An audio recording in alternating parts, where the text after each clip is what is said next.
நண்பர்கள் அனைவருக்கும் வணக்கம். நம்ம சேனலில் அனைவரும் பயன்பெறும் வகையில் பல பயனுள்ள தகவல் அப்படி பண்ணிருக்கும். இந்த வீடியோவில் பென்ஷன் வாங்கும் ஓய்வூதியர்களுக்கு திடீர் சலுகை மாற்றம் சற்று முன் வெளியான ஹாப்பி நியூஸ். என்ன வகையான மகிழ்ச்சியான தகவல்கள், அறிவிப்புகள், உத்தரவுகள் பிறப்பிக்கப்பட்டுள்ளது? இந்த அறிவிப்பின் அடிப்படையில் எந்தெந்த பென்ஷன் வாங்கக்கூடிய எந்தெந்த ஓய்வூதியதாரர்களுக்கு முன்பு வழங்கப்பட்ட சலுகையில் அதிரடி மாற்றங்கள் செய்யப்பட்டுள்ளது? இந்த திடீர் சலுகை மாற்றத்தின் மூலமாக என்ன வகையான கூடுதல் நன்மைகள் கிடைக்கும்? கூடுதல் ஓய்வூதியம், கூடுதல் பென்ஷன் பெறுவதற்கான வழிவகைகள் எதுவும் செய்யப்பட்டுள்ளதா என்பது பற்றிய முழு விவரங்களும் திருப்பி பார்க்கலாம். வீடியோக்குள்ள போகிற முன்னாடி நம்ம சேனலை சப்ஸ்கிரைப் பண்ணவங்க சப்ஸ்கிரைப் பண்ணுங்கள். சப்ஸ்கிரைப் பண்ணவங்க பக்கத்தில் இருக்க பெல் பட்டனை ப்ரெஸ் பண்ணுங்கள்.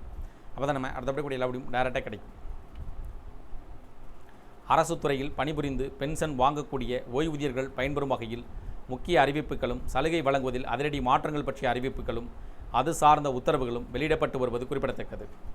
அதேபோல் தற்போது மத்திய அரசின் இந்த 2% அகவிலை நிவாரணம் டிஆர் உயர்வு சுமார் 68 லட்சம் ஓய்வூதியதாரர்களின் நிதிநிலையில் நேரடி மற்றும் சாதாரண தாக்கத்தை ஏற்படுத்தும். குறிப்பாக நிலையான வருமானத்தை மட்டுமே நம்பியிருக்கும் முதியவர்களுக்கு சந்தையில் அதிகரித்து வரும் அத்தியாவசிய பொருட்களின் விலை உயர்வால் ஏற்படும் கூடுதல் செலவுகளை சமாளிக்க இது ஒரு பாதுகாப்பு கவசமாக அமையும். தற்போதைய நிலவரப்படி அடிப்படை ஓய்வூதியத்தில் 58% இருந்த நிவாரணம் டிஆர் 60% அதிகரிப்பதன் மூலம் ஒவ்வொரு ஓய்வூதியதாரரின் மாதாந்திர வருவாயும் கணிசமாக உயரக்கூடும்.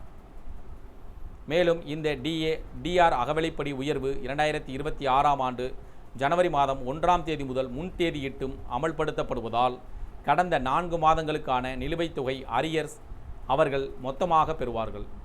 இது மருத்துவ செலவுகள் அல்லது இதர குடும்ப தேவைகளுக்கு பெரிதும் உதவியாக இருக்கும். 7வது ஊதிய குழுவின் பரிந்துரையின்படி முறையாக வழங்கப்படும் இந்த உயர்வு விலைவாசி புள்ளிகளுக்கு ஏற்ப வழங்கப்படுவதால் ஓய்வூதியதாரர்களின் வாங்கும் திறன் குறைவாக பராமரிக்கப்பட்டு அவர்களின் முதுமை காலம் வாழ்வாதாரம் பொருளாதார ரீதியான உறுதி செய்யப்படுகிறது.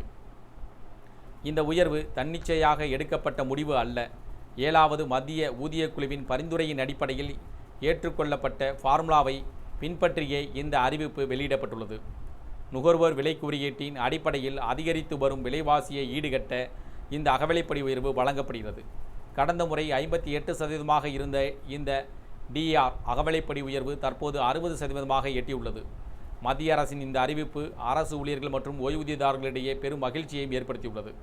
குறிப்பாக ஓய்வு கால வாழ்க்கையை நடத்தும் முதியவர்களுக்கு இது கூடுதல் நிதி வரவு ஒரு பெரிய வரப்பிரசாதமாக அமையும். இது பார்த்திங்கன்னா மத்திய அரசு அலுவலகங்களில் பணிபுரிந்து பென்ஷன் வாங்கக்கூடிய ஓய்வூதியதாரர்களுக்கும் அகவிலைப்படி 60% அறிவித்துள்ளது. மத்திய அரசு அறிவித்த பின்னர் தமிழகத்திலும் தமிழக அரசு தரப்பில் அறிவிக்கப்படுவது வழக்கம். தற்போது நடைபெறுகின்ற தேர்தல் சமயம் என்பதால் தேர்தல் நடத்தை விதிகளின் காரணமாக இந்த வகையான அறிவிப்புகள் வெளியிடுவதில் வாய்ப்புகள் இல்லை. இருப்பினும் தேர்தல் முடிந்து வாக்கு எண்ணிக்கைகள் முடிந்து புதிய ஆட்சி அமைந்த பின்னர் இதற்கான அறிவிப்பை வெளியிடக்கூடும். இந்த தகவல்கள் பற்றிய அறிவிப்புகள் பற்றி உங்களுடைய கருத்துக்கள் வேறும் இது சார்ந்த கூடுதல் வருங்கள் கமெண்ட் செக்ஷன் பிடிச்சிருந்தால் லைக் பண்ணுங்கள். முடிந்தவரை இந்த வீடியோ உங்களுடைய நண்பர்கள் உறவினர்கள் அனைவருக்கும் ஷேர் பண்ணுங்கள், ஃபாலோ பண்ணுங்கள். மறக்காமல் நம்ம சேனலை சப்ஸ்கிரைப் பண்ணுங்கள். சப்ஸ்கிரைப் பண்ணுங்க, பக்கத்தில் இருக்க பெல் பட்டனை ப்ரெஸ் பண்ணுங்கள். அப்போ தான் நம்ம அடுத்த வீடியோ அப்படியும் டேரெக்டாக கிடைக்கும். தேங்க்யூ ஃபார் வாட்சிங்.